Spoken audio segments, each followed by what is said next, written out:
Assalamualaikum warahmatullahi wabarakatuh. Om Swastiastu, Namo Buddhaya, Salam Rahayu, Salam Kebajikan, dan Salam Waras ala Kiai Bedes. Sahabat terkasih dimanapun Anda berada, masih bersama saya Kiai Bedes, tetap dalam episode politik agama, juga studi agama-agama. Sahabat terkasih, salah seorang pemikir kontemporer, Ahmed Tekuru, menyatakan dalam karya terakhirnya, penyebab kemunduran atau susah majunya negara-negara Islam itu salah satunya disebabkan oleh sikap otoritarianisme dari para elit agama, baik itu pemuka agama, ulama, dan lain sebagainya.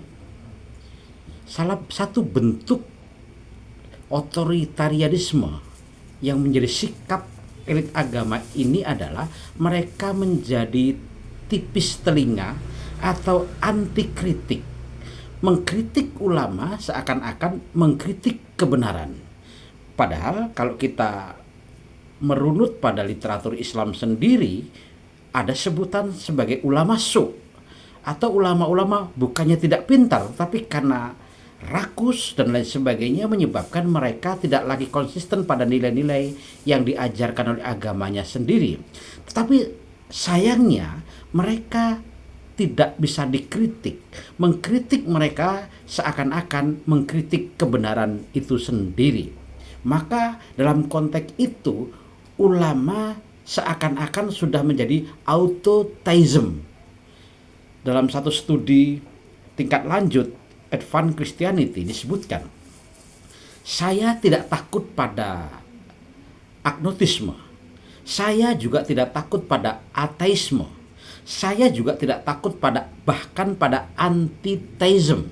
Tetapi yang ditakutkan adalah autotheism, yakni merasa diri sebagai Tuhan, merasa diri sebagai representasi Tuhan, sehingga ketika kita mengkritik seorang elit agama atau pemuka agama, seakan-akan kita dianggap sebagai sedang mengkritik Tuhan.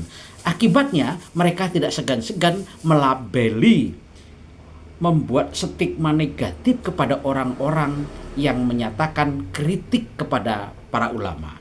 Salah satu orang yang anti kritik itu dalam konteks Indonesia adalah Majelis Ulama Indonesia sendiri. Mereka menjadi sangat tipis telinga jika dikritik, dan ketika dikritik mereka akan melakukan labelisasi. Adapun labelisasi yang pernah disampaikan adalah mereka yang mengkritik ulama atau tidak senang dengan ulama adalah komunis. Hal serupa mungkin juga disampaikan oleh orang bernama Abdul Somad. Abdul Somad kan sebenarnya tidak pintar-pintar amat. Dia hanya seorang yang menjadi penceramah dan nasibnya baik, atau dalam bahasa Jawa sebagai orang bejo. Tiba-tiba dia menjadi orang yang otoriter. Ketika ada orang mengkritik ulama, dia langsung mengatakan orang yang benci kepada ulama adalah komunis atau PKI. Ini bahaya.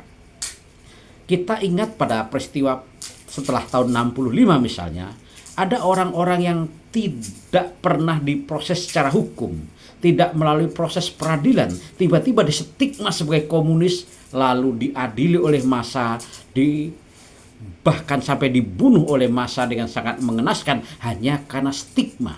Dalam konteks ini kita juga harus waspada, jangan sampai orang-orang seperti Abdul Somad itu leluasa menyatakan orang dan melabeli orang yang mengkritik mereka, termasuk mengkritik Abdul Somad sendiri sebagai komunis atau PKI. Karena kita sadar bahwa Abdul Somad bukan pemegang hak paten kebenaran, bukan juga sebagai representasi Tuhan.